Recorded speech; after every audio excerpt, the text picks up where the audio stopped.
Alors, bonjour à tous. Bienvenue dans cet atelier de l'Université des achats, intitulé De la stratégie à l'action, comment ancrer les achats dans l'agenda du CFO. Je suis Pierre Lapré, je suis le président de Père Angousta et j'ai le grand plaisir d'animer cet atelier avec Yasser Balaoui, qui est directeur des achats du groupe Sodial. Yasser, peut-être tu peux donner quelques mots sur ton parcours. Oui, très rapidement. Donc, bonjour à vous tous. Je suis ravi de vous retrouver lors de cet atelier. Donc, moi, je suis Yasser. Donc, je suis directeur des achats du groupe Sodial depuis 18 mois à peu près. Avant, j'ai passé 10 ans comme directeur des achats de la division Afrique et Afrique-Moyen-Orient au sein du groupe Danone. Préalablement, j'étais aussi directeur des achats du groupe Heineken France. Et avant, j'ai eu l'occasion de travailler chez Air France comme responsable achat d'équipements avioniques. Et préalablement, j'étais acheteur et puis responsable achat dans un autre secteur qui est l'automobile chez Valeo. Donc voilà. Très bien, merci pour cette introduction. Donc le thème aujourd'hui, c'est de se poser la question, encore une fois, de ce lien qui est très important entre les achats et la finance, parce que bon, les achats, l'argent, la finance, tout ça, c'est des thèmes qu'on retrouve souvent. Alors, on a souvent un peu cette image d'Épinal encore de l'acheteur qui est un peu cost killer, qui va s'intéresser qu'à la dimension financière de ce qu'il fait. Euh, alors évidemment, c'est un prérequis. Une direction des achats qui ne contribue pas d'une manière ou d'une autre aux équilibres financiers, il y a peut-être un problème.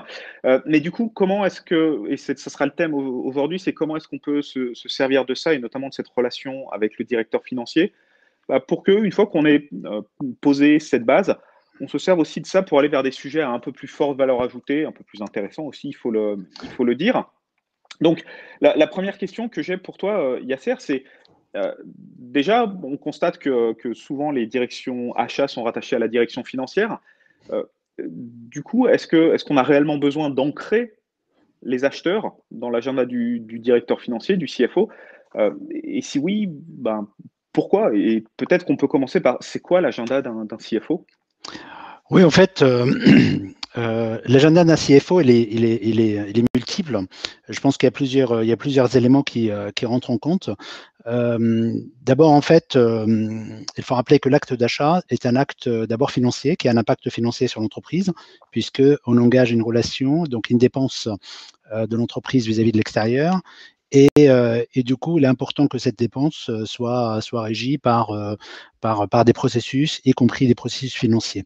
Maintenant, effectivement, un directeur financier ou une direction finance et notamment un CFO a effectivement plusieurs agendas au sein de sa feuille de route. Il y a effectivement un agenda de pilotage global de la performance économique de l'entreprise avec toutes les composantes, que ce soit des composantes top line, que ce soit des composantes bottom line, des composantes performance, des composantes investissement, CAPEX, OPEX. Et surtout, il y a aussi une notion importante, en tout cas qui prend de plus en plus de l'importance, pardon, et de l'impact stratégique, qui est vraiment tout ce qui est cash, tout ce qui est sécurisation du cash. Ça, c'est hyper important. Un directeur financier cherche toujours à maîtriser ses risques, à les identifier.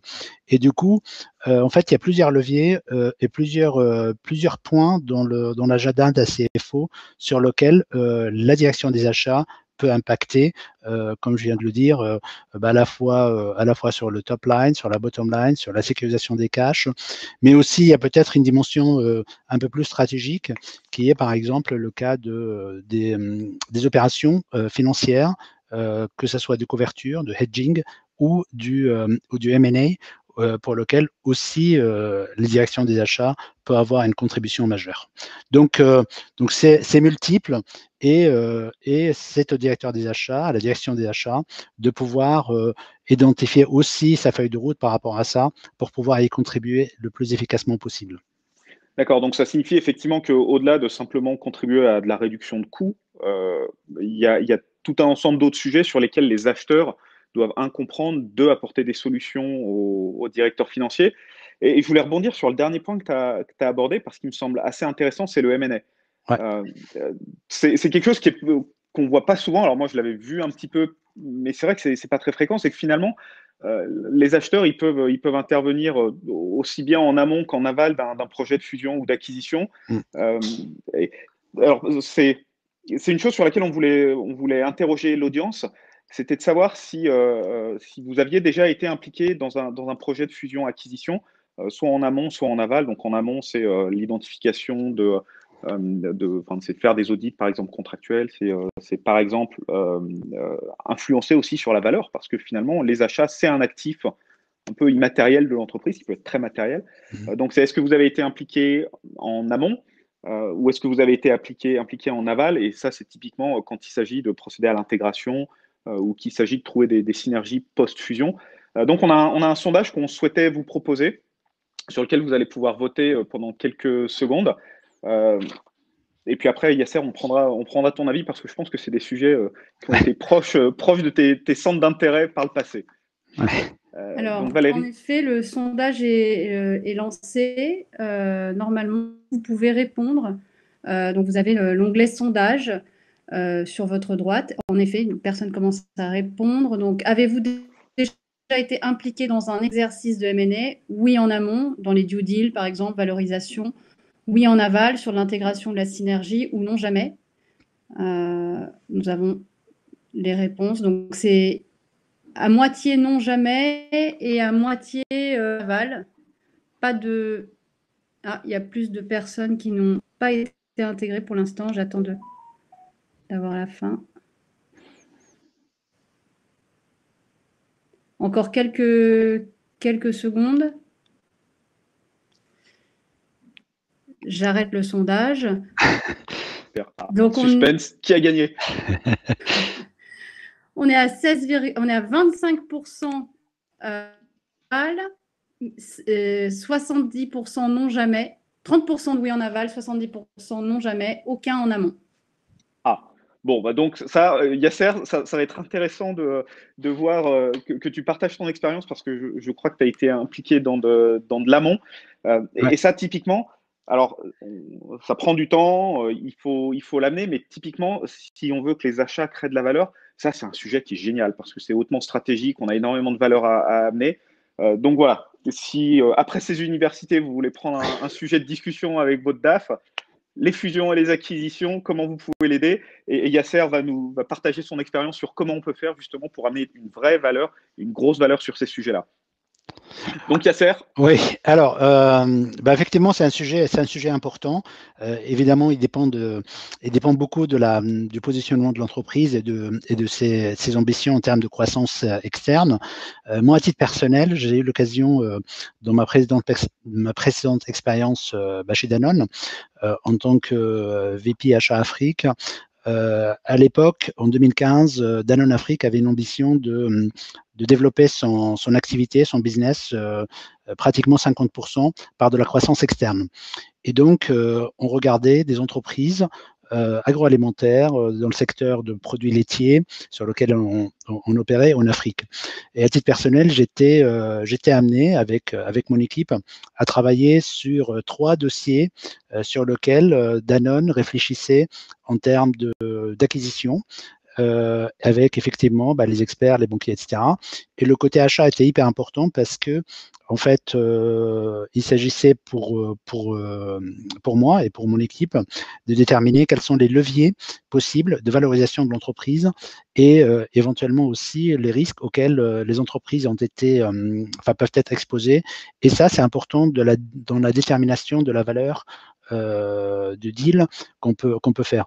Donc, il m'est arrivé effectivement de discuter dans le cadre de deal avec des entreprises, à auditer leur contrat d'achat, leur performance achat, leur taux de couverture, poser des questions sur la stratégie achat, poser des questions aussi sur comment ces entreprises aujourd'hui gèrent la performance économique à travers les achats.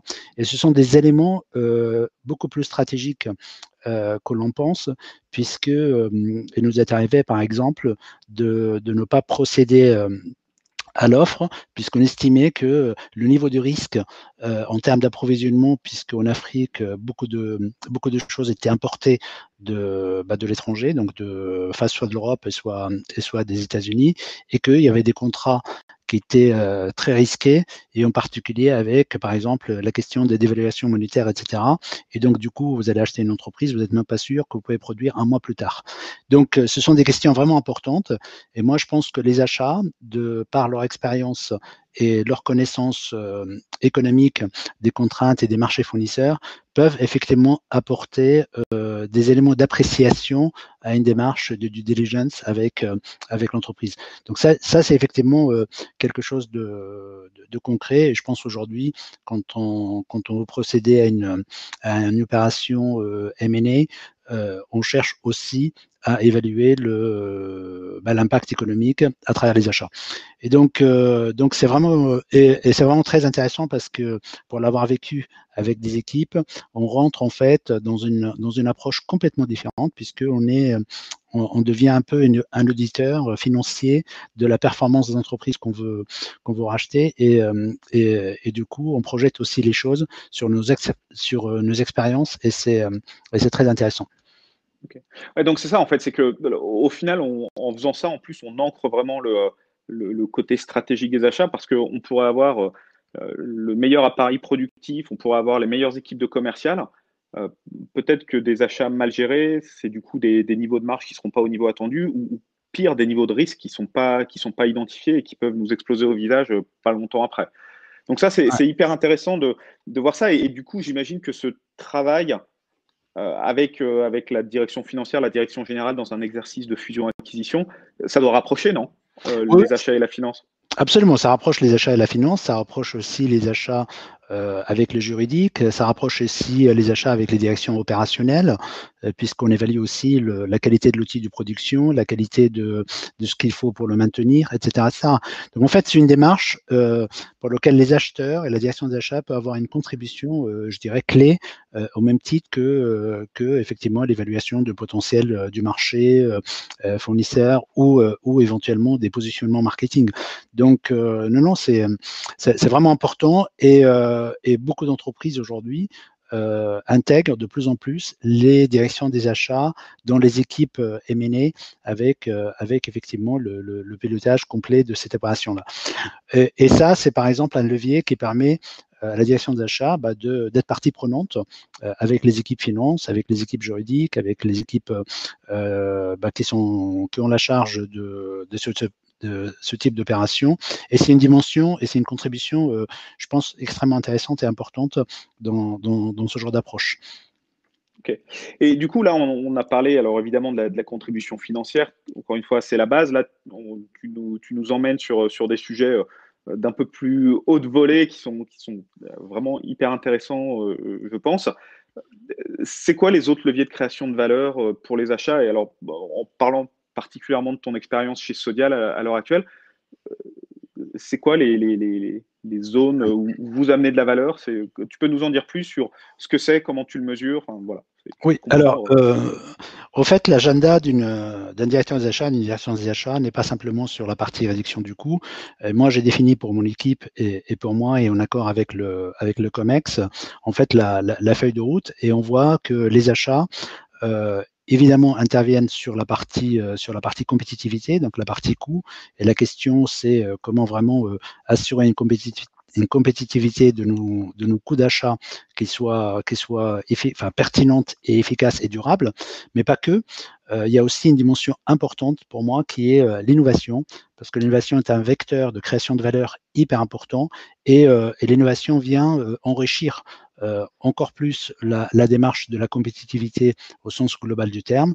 Par exemple, avec mes équipes, nous avons institutionnalisé dans notre organisation le fait de réaliser des InnoDays avec des partenaires, des fournisseurs, sur des bases de briefs marketing, opérationnel, et pour lequel nos fournisseurs et nos partenaires, sur un modèle de speed dating, viennent nous faire des propositions et des contributions concrètes sur la création de valeur.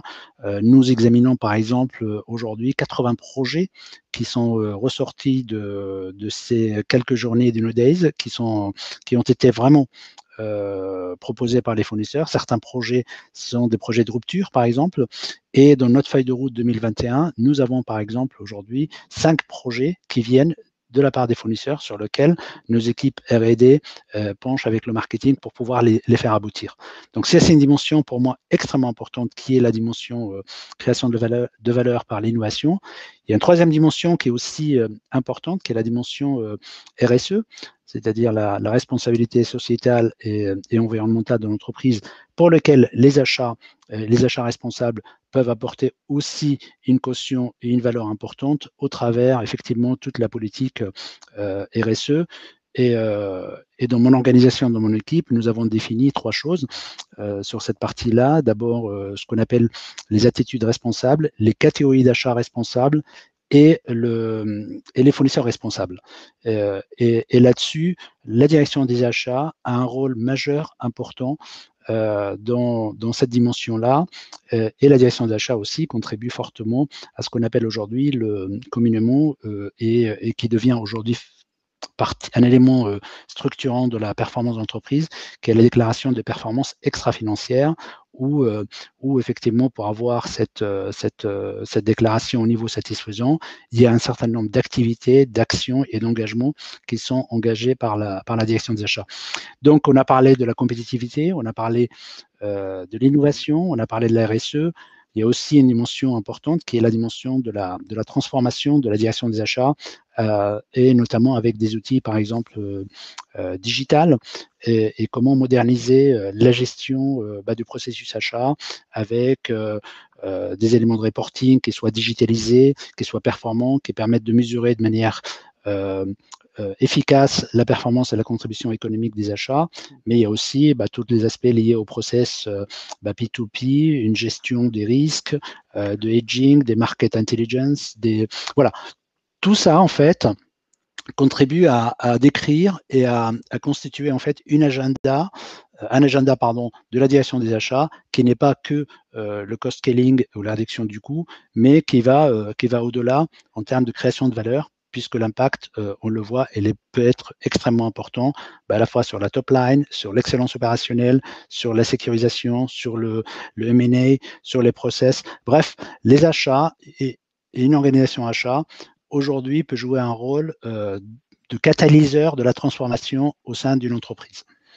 Mais du coup, effectivement, le biais de départ, c'est réduction des coûts. En fait, là, ça fait presque 10 minutes que tu nous parles de choses qui n'ont rien à voir avec ce qu'on imagine des achats. C'est vraiment essentiel, c'est stratégique. Du coup, la question, c'est aujourd'hui, je crois que il y a une étude de Deloitte, je crois, qui disait qu'en gros, 60% des directions achats sont rattachées à la direction financière. La question, c'est est-ce que c'est le bon rattachement? Est-ce que finalement, il ne vaudrait pas mieux être rattaché au CEO? Parce que tout ce que tu décris, on est vraiment sur des aspects certes financiers, mais c'est presque accessoire. Quand on parle de RSE, quand on parle d'outils de production, quand on parle de fusion-acquisition, qu'est-ce que tu peux nous dire là-dessus? Est-ce que finalement, il vaut mieux être attaché au CFO comme avant ou au CEO parce que c'est là le levier, quoi? Alors ça, c'est un débat, un débat qui a beaucoup animé les directions des achats, etc., sur le fait qu'un directeur des achats ou la direction des achats doit être rattaché. Au départ, la direction des achats était rattachée aux directions des opérations. Après, c'était pour certaines entreprises encore le cas. Après, c'était à la direction industrielle parce que la dimension industrielle de l'activité achat est importante. Bref. À la limite, je pense que c'est pas ça le sujet. Le sujet, c'est que les achats doivent être identifiés comme levier stratégique de transformation. Évidemment, le rattachement à la direction financière donne une certaine exposition. Mais moi, ce qui importe à la fin, c'est que les achats soient vraiment exposés aux enjeux stratégiques de l'entreprise et qu'ils puissent interagir d'égal à égal avec les différentes directions fonctionnelles pour que la stratégie d'achat ne soit pas simplement l'affaire des acheteurs. La stratégie d'achat, c'est une stratégie d'abord d'entreprise. Et le rôle d'un directeur des achats, c'est vraiment de traduire l'ambition et la stratégie de l'entreprise à travers sa stratégie d'achat et que ça devient effectivement la stratégie de l'entreprise tout entière. Et donc, évidemment, le rattachement au CEO est il est symbolique puisque ça montre l'engagement et l'importance aux yeux des autres fonctions de la direction des achats, mais ce n'est pas nécessairement un élément qui doit empêcher les achats de contribuer, de nourrir leur agenda stratégique et d'avoir l'exposition qu'ils méritent d'ailleurs, puisque les enjeux que les achats gèrent sont des enjeux avant tout extrêmement importants et stratégiques et qui ont un impact sur le PNL. Après, c'est des questions d'organisation, d'équilibre de pouvoir au sein des différentes directions, entre différents métiers, etc. Bon, c'est un sujet, je dirais pas secondaire, mais l'essentiel est vraiment être sur la stratégie, être sur l'impact, être sur les sujets qui comptent pour l'organisation. Ok, donc c'est ça, il y aurait le prestige d'un rattachement au CEO, mais finalement le rattachement au CFO, c'est un rattachement de l'action finalement, parce que comme tu dis, tu es exposé, parce que le CFO, de manière un peu caricaturale, tient les cordons de la bourse. Donc voilà, si on veut de l'impact, le rattachement au CFO a beaucoup de sens. Disons que moi, personnellement, j'ai eu à travailler dans plusieurs types d'organisations. J'étais dans le passé rattaché à un CEO. Avant, j'étais rattaché à un CFO. J'étais rattaché à un directeur opération. En fait, le rattachement ne fait pas nécessairement à lui tout seul l'impact et la qualité stratégique. Moi, je pense qu'aujourd'hui, une direction des achats qui est rattachée à la direction financière, c'est aussi une exposition à l'ensemble des éléments du PNL, donc la capacité de pouvoir agir de manière transversale comme la direction financière sur tous les sujets. Donc voilà. Okay, ouais, c'est ça, c'est finalement un positionnement extrêmement transversal qui du coup donne les clés de l'action. Ouais. Alors, donc, on est rattaché au CFO, ça a du sens, c'est là qu'on a un impact le plus large possible. Maintenant, comment on la crée, cette relation? Comment on arrive à se mettre dans une relation où on collabore vraiment, où on va chercher de l'impact? Comment tu fais? Est-ce que tu as des recettes secrètes, des rituels que tu mets en place? Comment tu crées cette intimité avec la finance finalement? En fait, la finance, c'est aussi un domaine assez large. Dans la finance, il y a plusieurs éléments. Il y a tout ce qui est contrôle de gestion, donc où les gens font de la consolidation, du PNL, etc. Il y a aussi tout ce qui est credit management, donc tout ce qui est trésorerie. Il y a aussi la partie comptabilité, la partie finance, et puis il y a la partie engagement. Bref, c'est un scope assez large. Et je pense que ce qui est important, c'est de pouvoir structurer un agenda, un dialogue avec les directions financières qui soit basé sur une compréhension mutuelle des enjeux de l'entreprise. Un acheteur, par exemple, qui ne comprend pas ce que ça veut dire un EBITDA, ou ce que ça veut dire un engagement, ou comment on gère les problématiques d'amortisation, par exemple, ou de dépréciation des équipements, aura beaucoup de mal à interagir avec la direction financière. Donc moi, ce que je fais, c'est que j'ai des réunions quasiment mensuelles, enfin toutes les 6 semaines, plus les business reviews, où on partage avec les directions financières ce que nous faisons en termes d'achat, le nombre de fournisseurs, les parties liées au process, la partie liée au délai de paiement fournisseur, la partie liée au projet de productivité, donc qui a un impact direct sur le PNL, sur l'innovation. Et en multipliant en fait les points d'interaction et de connexion, on arrive à trouver du support. On arrive aussi à rendre l'acte achat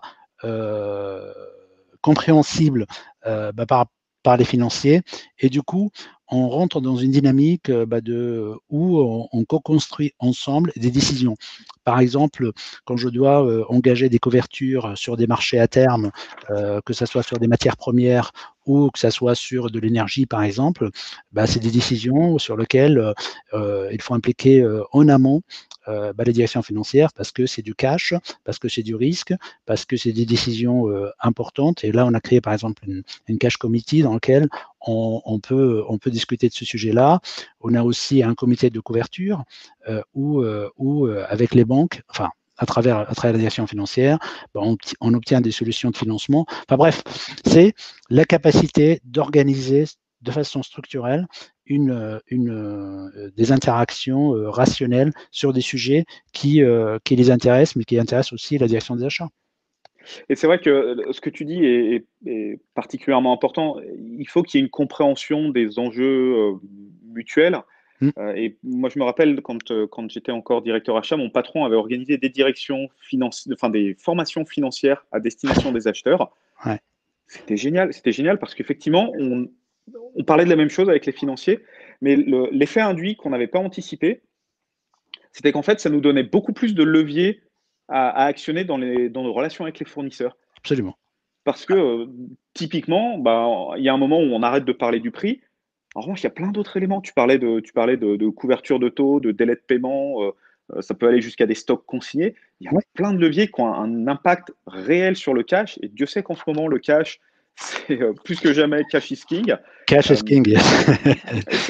C'est fascinant. Donc, ça, si on doit ressortir aussi quelque chose de cet atelier, je pense que c'est ça, c'est la discussion avec la finance, si elle se fait d'égal à égal avec des gens qui parlent la même langue. On a des acheteurs, nous, qui nous disaient j'avais pas compris ce que c'était que le CAPEX et j'avais pas compris ce que c'était qu'une dépréciation.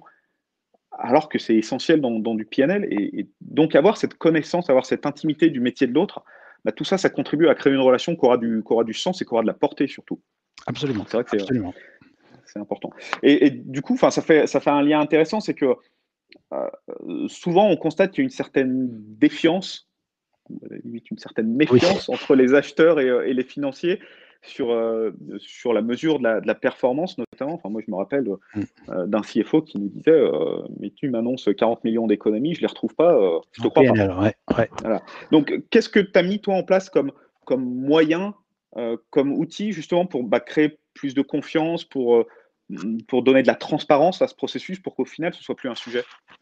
Bah écoute, ça c'est un sujet vraiment fondamental et merci de l'avoir mis sur la table parce que c'est effectivement un sujet qui s'il n'est pas bien géré, peut vraiment empoisonner la relation avec les directions financières où d'un côté, il y a des acheteurs qui déclarent des savings, des économies, et puis des contrôleurs de gestion qui ne les trouvent pas dans le PNL, puisque tous les deux parlent un langage complètement différent.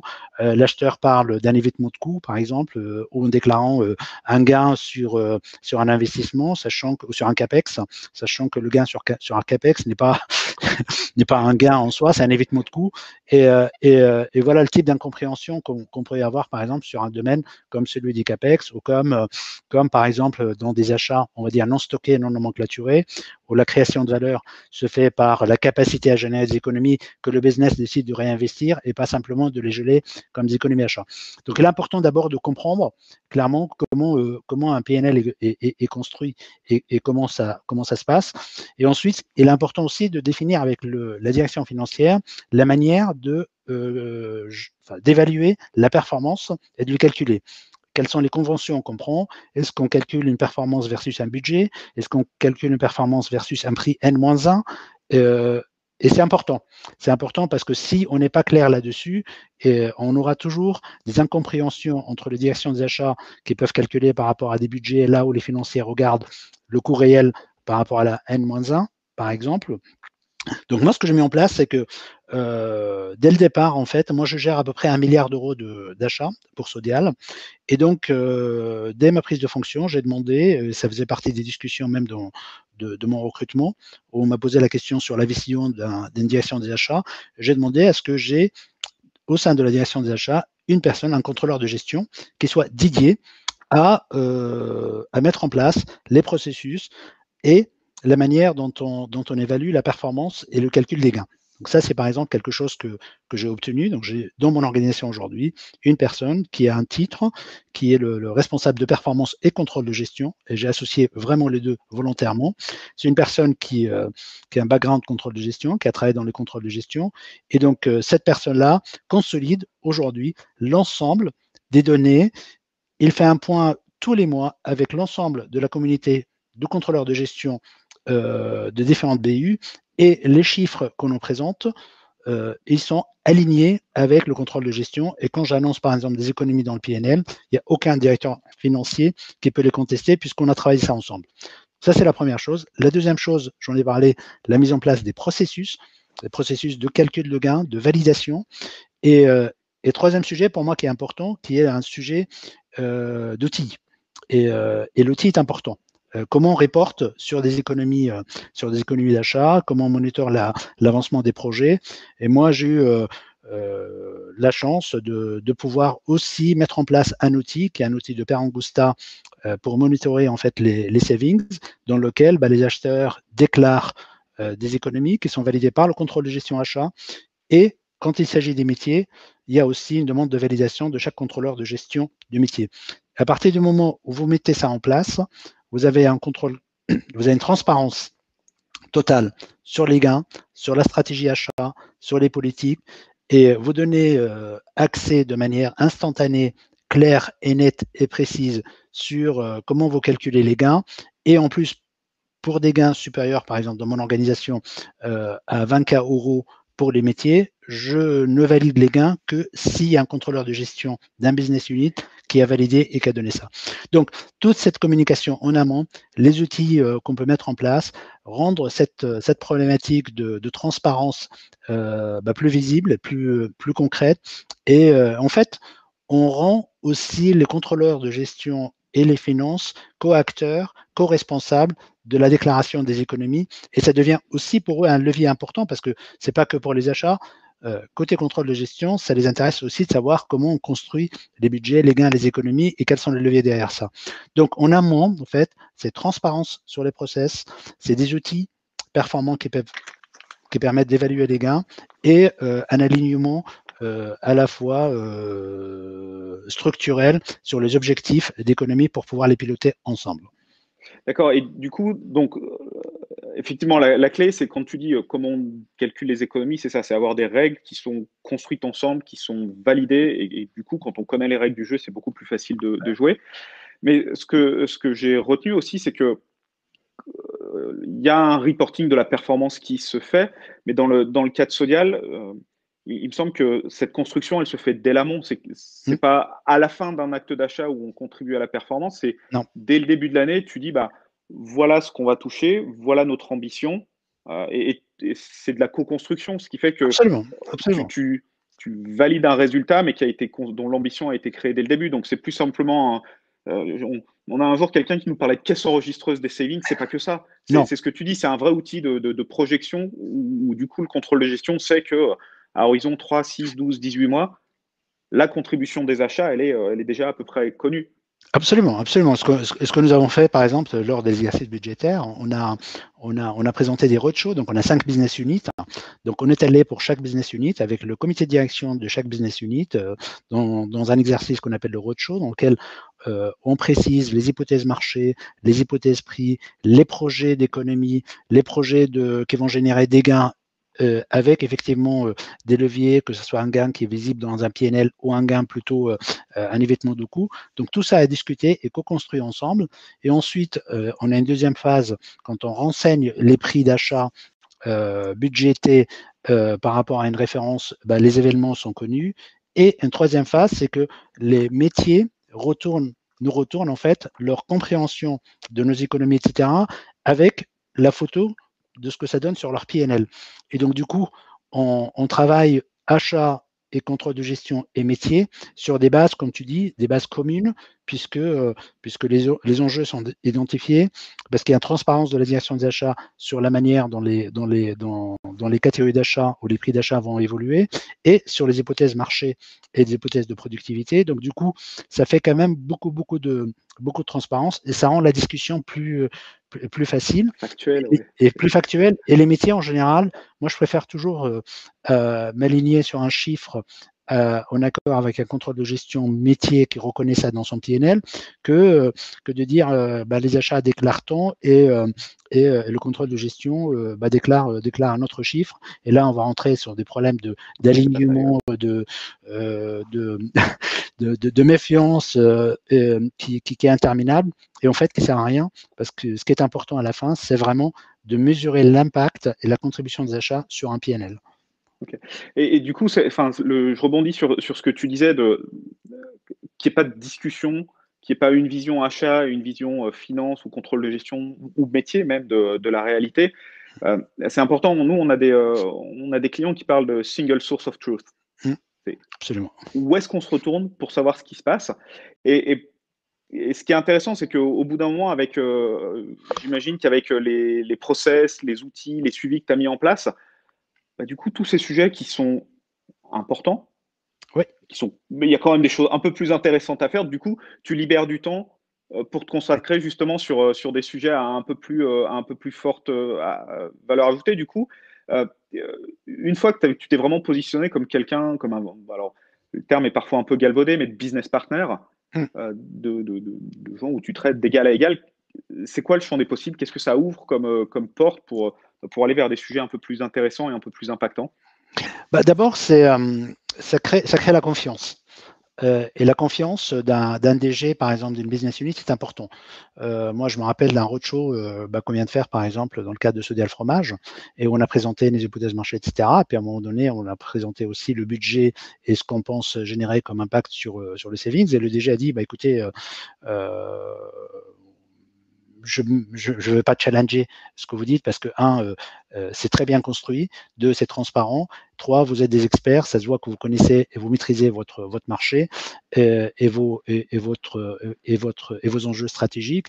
Donc là-dessus, le débat, c'est plus un débat de confiance ou de méfiance qu'on a les uns par rapport aux autres. Donc une fois qu'on a neutralisé ça, après, effectivement, il faut entretenir la routine et la mécanique, puisque moi, tous les mois, par exemple, je fournis un reporting d'atterrissage en fin d'année avec des hypothèses, avec un statut des projets d'économie achat, avec les bonnes et les mauvaises nouvelles. Enfin, je pense que être transparent et être professionnel, avoir des outils, ça donne de la crédibilité à la direction des achats, ça ouvre des champs et en particulier, on peut travailler sur des sujets qui amènent encore plus de valeur, comme par exemple les sujets de packaging de 2025, comme des sujets de tout ce qui est emballage au packaging recyclable, comme des sujets sociétaux, par exemple comment engager tout ce qui est travail avec des fournisseurs sur la question de l'handicap, par exemple. Comment travailler sur des démarches d'externalisation, de outsourcing d'un certain nombre d'activités dans les usines pour les rendre plus performantes, etc. Enfin bref, on ouvre un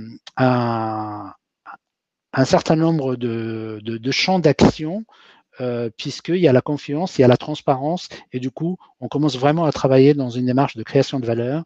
Moi, par titre d'exemple, j'étais sollicité par un DG pour aller l'accompagner lors d'un business review sur une des usines où la problématique, c'était, on avait 3 lignes pour lesquelles on devait trouver des solutions d'externalisation. Donc, comment amener des fournisseurs des fournisseurs partenaires à prendre ces activités pour nous, à créer de la valeur, à produire avec nos marques et créer de la valeur. Donc voilà, je préfère passer avec mes équipes du temps sur ce type d'interaction plutôt que dans des débats interminables sur ah ben moi je calcule le prix comme ça et puis moi l'efficacité c'est comme ça et puis tes économies d'achat je les trouve plus dans le PNL, etc., etc. Donc ça c'est vraiment un truc important qu'il faut déminer en avant, qu'il faut processer avec de la transparence pour pouvoir vraiment avancer ensemble sur un agenda positif, plus constructif et plus stratégique. Ça me fait penser de manière un peu triviale, mais je disais à mes enfants ce week-end, tu veux qu'on joue ensemble, tu commences par ranger ta chambre. C'est ça. C'est finalement ça, on met en ordre le reporting et comme voilà. ça on parle de la même valeur, mais après c'est là où on va créer de la valeur. Ouais. Tu parlais de sujets autour du packaging et plus généralement de la RSE, du travail avec les travailleurs handicapés. Si tu veux bien, on va poser un sondage parce que je pense que c'est un sujet qui est assez intéressant et c'est autour des indicateurs RSE. Donc le sondage pour les participants, c'est de savoir si vous suivez des indicateurs RSE. Alors, suivant les trois grands thèmes sociaux autour des droits de l'homme, des droits du travail, environnementaux, l'empreinte carbone, les émissions de CO2, ou autour de la gouvernance avec l'éthique, les lois anticorruption et ainsi de suite, ou aucun. Bon, normalement, maintenant, tout le monde suit à peu près quelque chose. Donc, ça serait intéressant de savoir, vous pouvez en sélectionner plusieurs si vous en faites plusieurs. Et après, Yasser, on commentera tout ça et tu nous diras un peu aussi tes sujets RSE du moment. Ouais.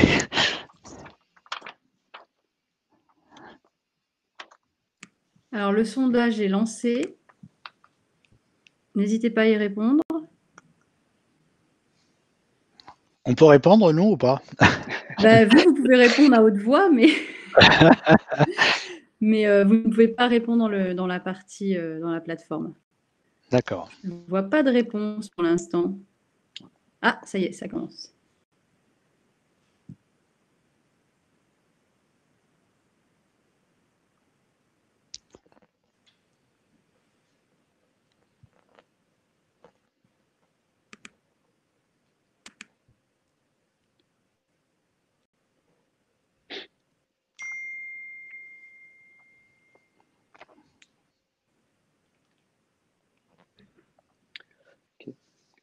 Alors du coup, Valérie, l'auditoire est suspendu à tes lèvres. Quels sont les résultats de ce sondage? C'est que ça continue à répondre, donc c'est pour ça que je laisse encore un peu de temps. Ouais. Pour l'instant, c'est assez mitigé. On a 62%. Les sondages changent. C'est d'abord sociaux. On a 33% environnementaux, 33% gouvernance. Et on a quand même une partie de l'audience, 44% de l'audience qui n'ont aucun indicateur RSE qui le suivent. Merci. Alors du coup Yasser, parce que toi, je pense que tu es déjà bien avancé. C'est que si tu devais nous dire ce que tu fais et savoir qu'est-ce qui est finalement le plus facile à engager, parce que c'est des problématiques qui sont essentielles, ça serait quoi ton conseil pour démarrer sur ces sujets-là? Oui, alors pour démarrer, en fait, moi je partais d'un point de départ qui est comment l'entreprise se positionne sur le terrain de la RSE, pardon, la responsabilité sociétale et environnementale. Chez Sodial, donc on a défini en fait une roadmap qui en fait touche 3 domaines. Le premier domaine, c'est tout ce qui est amont laitier. Sodial, nous sommes une entreprise donc essentiellement autour du lait. Nous sommes une coopérative, donc, et nos adhérents sociétaires sont les producteurs de lait. Et nous avons pratiquement 12 000 fermes avec des producteurs. Et la question de l'amont laitier en termes de RSE et d'impact sur le CO2 est importante. Après, on a un deuxième levier qui est tout ce qui est dans le monde de la transformation, c'est-à-dire tout ce qui est produit B2C et B2B. Et là-dessus, nous avons en fait engagé un certain nombre d'actions. Et puis un troisième sujet qui est autour de tout ce qui est sociétal, avec la communauté éleveurs, salariés et tout ce qu'on peut faire ensemble. Alors, si je prends la partie transformation et là où les achats interviennent, en fait, moi j'ai trois axes importants dans le domaine de la RSE. Le premier, c'est ce que tu as dit, Pierre, ça concerne tout ce qui est achat responsable, donc tout ce qui est question d'éthique et d'évaluation du score, en fait, de la position de nos fournisseurs sur cette partie RSE. Et là, il existe des outils et des plateformes. Je ne vais pas en faire la publicité, mais EcoVadis, par exemple, est une plateforme que nous utilisons pour évaluer la pertinence et la performance de nos fournisseurs sur 4 critères. Moi, ce que j'ai fait là-dessus, c'est que nous avons réactivé cette plateforme et j'ai demandé à ce qu'on fasse une évaluation systématique de l'ensemble de nos fournisseurs stratégiques sur la question de RSE en utilisant la plateforme EcoVadis. Et j'ai même été plus loin puisque j'ai demandé à ce que 90% de nos fournisseurs soient questionnés sur cette plateforme-là. Et j'ai donné un objectif que notre note moyenne doit être supérieure à 45% sur les critères d'évaluation, et de telle sorte à ce qu'on puisse se benchmarker par rapport à d'autres entreprises. Donc, sur la question de l'éthique de la responsabilité fournisseur, donc on a une plateforme qu'on utilise. Après, j'ai parlé de catégories responsables, où là, nous avons 4 domaines achats que nous gérons, pour lesquels nous sommes en train de finaliser les objectifs et les trajectoires de 2020-2025 sur l'impact CO2. Sur le packaging, nous sommes par exemple en train d'identifier tout notre impact CO2 à travers ce que nous achetons, donc le plastique, le carton, les films, les machins, etc., et toutes les questions liées à la recyclabilité de cela. Sur les ingrédients, tout ce qui est zéro déforestation, certification et respect des normes, par exemple, comme la RSPO pour ce qui est huile de palme, etc. Et là, on est en train de finaliser les objectifs 2025. Sur la partie transport, un objectif de réduction de CO2 en 2025 de 12%. Ça peut peut-être pas être modeste, mais c'est une étape de l'écrire et de le formaliser. Et enfin, sur l'énergie, pareil, sur le mix énergétique, comment développer et avoir une feuille de route qui nous permet en 2025 de verdir et de rendre notre mix énergétique plus respectueux de l'environnement. Et sur le dernier point, c'est tout ce qui est charte de fournisseurs responsables, donc la fameuse charte qui est engagée par la médiation, où nous l'avons signé, enfin nous sommes dans le processus de signature de cette charte-là. Et en interne, j'ai formalisé une politique achat responsable avec des objectifs, avec un engagement et avec une trajectoire sur chaque catégorie d'achat que nous engageons. D'accord. Donc, en somme, il y a à la fois des éléments qui relèvent plus du volontarisme de la politique avec les achats responsables, et il y a des éléments assez quantitatifs. Alors, on a eu une question de quelqu'un qui nous dit on essaye de remonter des données RSE, mais c'est difficile de remonter ça en automatique, c'est très à la main. Moi, j'entends que tu as mis en place Ecovadis pour avoir une approche relativement systématique sur un certain ensemble de fournisseurs. Comment tu gères cette automatisation de la remontée des données RSE? Alors effectivement, c'est compliqué. Il faut définir des outils. Donc nous, par exemple, sur le packaging, nous avons embauché une personne qui travaille spécifiquement avec les différents métiers, en partant des cahiers des charges et en évaluant effectivement le tonnage, donc la quantité que nous mettons en œuvre, et en essayant de travailler avec des partenaires qui sont spécialisés là-dedans. Et il se trouve qu'il y a aujourd'hui un certain nombre de startups. Je ne vais pas faire la publicité de quelques-uns, mais par exemple TK Bleu, qu'aujourd'hui il faut les aider. qui font grâce à des outils digitaux des remontées sur tout ce qui est émissions de CO2. Mais à la limite, ce qui est important, c'est les outils. De toute façon, on pourra toujours les améliorer, les développer, mais c'est d'avoir une ambition. Et l'ambition est importante parce que c'est ça qui va engendrer, mobiliser les énergies et les ressources autour de ça.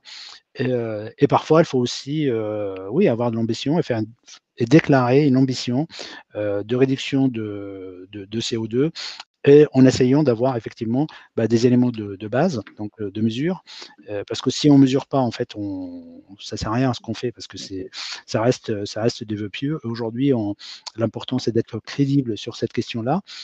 Et je pense qu'aujourd'hui, il y a beaucoup d'organisations, beaucoup de partenaires qui apportent des solutions de mesure, d'accompagnement sur l'optimisation de notre empreinte carbone à tous les niveaux. D'accord. Merci. Alors, on commence à approcher de la fin. On a pas mal de questions. Alors, peut-être pour finir, Yasser, on s'était dit que ça serait intéressant de donner un conseil. Donc, en 1 minute, ton conseil aux participants. Et après, on va prendre les questions parce qu'il y en a quelques-unes. En fait, j'ai pas de conseil particulier. Ce que simplement, peut-être en amont, c'est avoir toujours en tête que le champ d'action des achats ne doit pas être exclusivement limité à la partie économique, au cost-scaling. Il faut élargir l'impact. Et je pense plus on élargit le champ du possible et les champs d'intervention, et plus on se focalise sur ce qui crée de la valeur, et plus en fait on rend la fonction impactante et stratégique, à la fois aux yeux des acheteurs, mais aussi aux yeux de l'entreprise. Puis deuxième chose, il est important aussi de pouvoir associer et intégrer en fait la diversité de parcours, de formation, d'opinions, d'expériences dans la fonction achat, parce qu'en fait, la somme de tout ça crée une énergie et une mobilisation des équipes qui peut contribuer effectivement à ce que l'organisation soit plus mature et plus efficace, et aussi pour ceux qui y travaillent, ils trouvent du plaisir et de l'engagement. Ok, merci Yasser. Alors, beaucoup de questions. On ne pourra probablement pas toutes les prendre. On a une question qui concerne les KPI principaux qui guident l'action de ta direction achat. S'il y avait, je sais pas, 3 indicateurs, tu sais en permanence où ils sont, sur lesquels on te questionne, c'est lesquels? D'abord, j'ai un KPI qui est l'économie, donc l'économie générée versus N-1 et versus un budget. Deuxième KPI pour moi, c'est RSE, donc le pourcentage des fournisseurs sur EcoVadis. Troisième KPI, c'est les projets d'innovation, c'est-à-dire le chantier et les projets et l'avancement de chaque projet. Et puis, j'ai un autre KPI qui est un KPI de compliance par rapport au processus, etc. Voilà, les 4 principaux KPI que je pilote aujourd'hui. Probablement, il faut d'autres, mais pour démarrer, c'est pas mal déjà. Oui, c'est ça. Et du coup, alors sur les 2 premiers, j'imagine que la méthode de calcul, elle va probablement être différente d'une société à l'autre, mais ça, c'est quelque chose qui a fait l'objet d'une discussion et d'une validation avec la finance sur les modalités de calcul, j'imagine. Et c'est Oui. vrai que c'est intéressant d'avoir la double référence N-1 et budget, parce que ça peut être fondamentalement différent.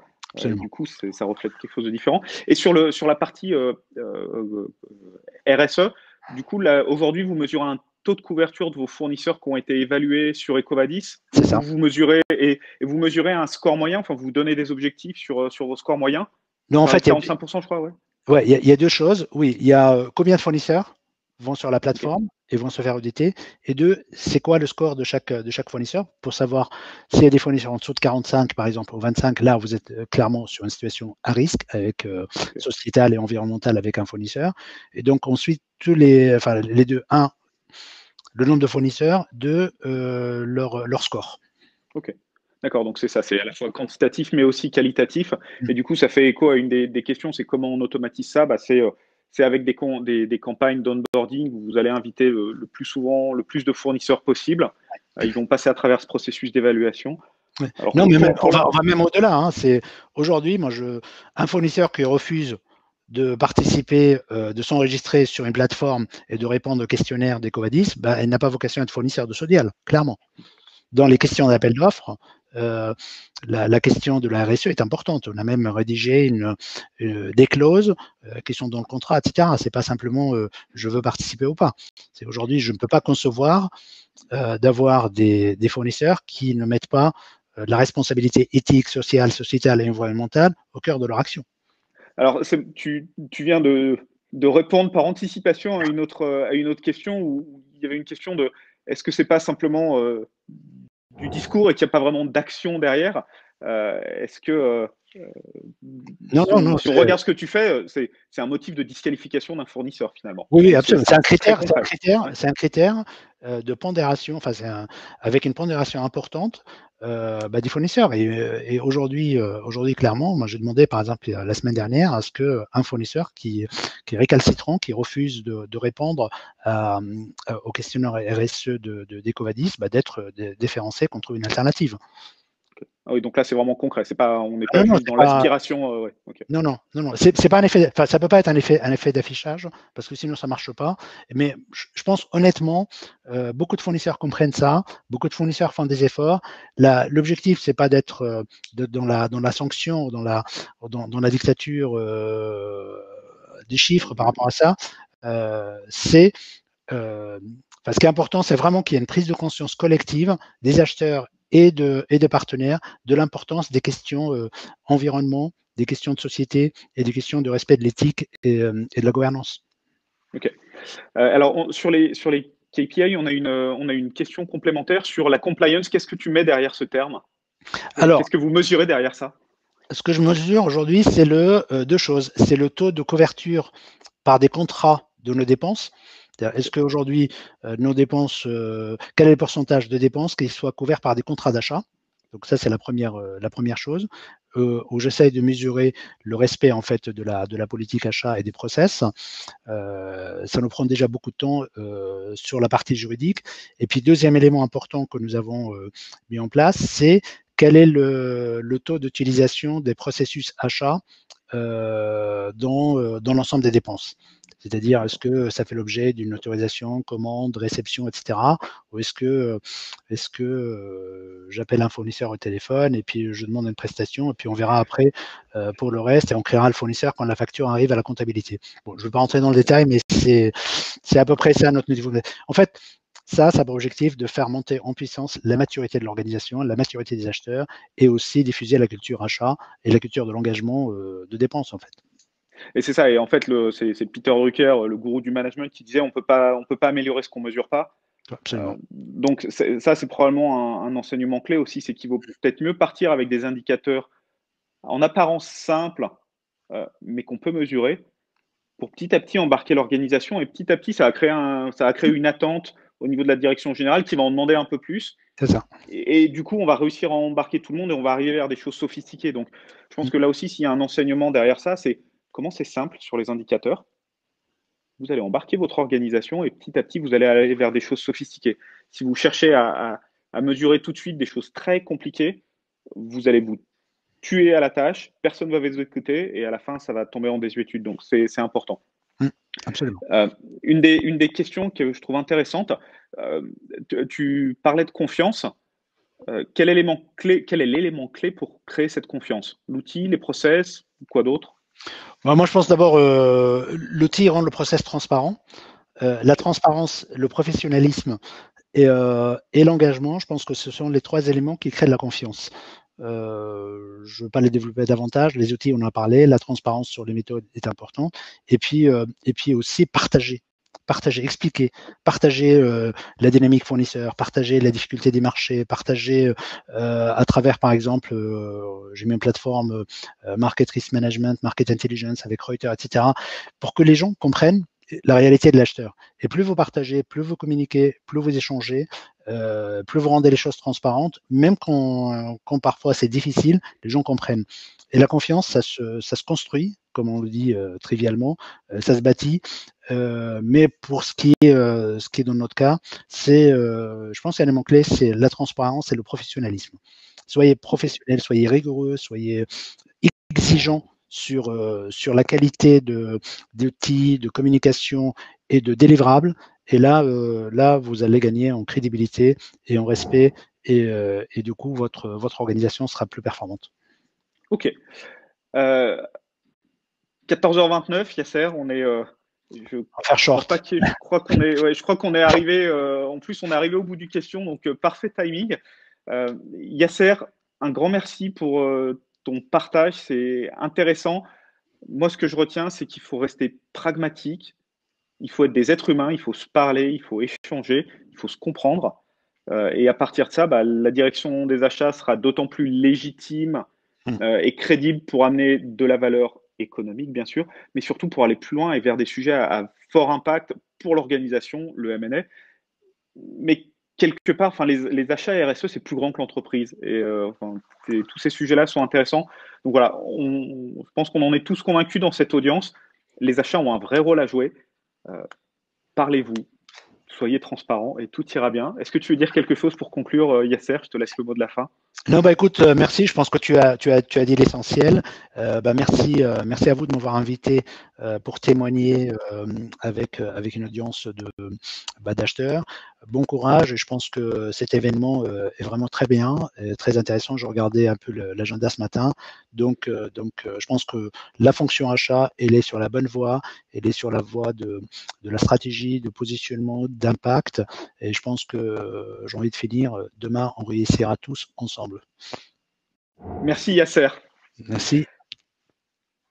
Si vous voulez plus d'informations là-dessus aussi, vous pouvez vous référer à une étude qu'on a fait avec Capgemini Invent, auquel Yasser a largement contribué sur les enjeux de la relation achat-finance et les bons moyens de la mettre en œuvre.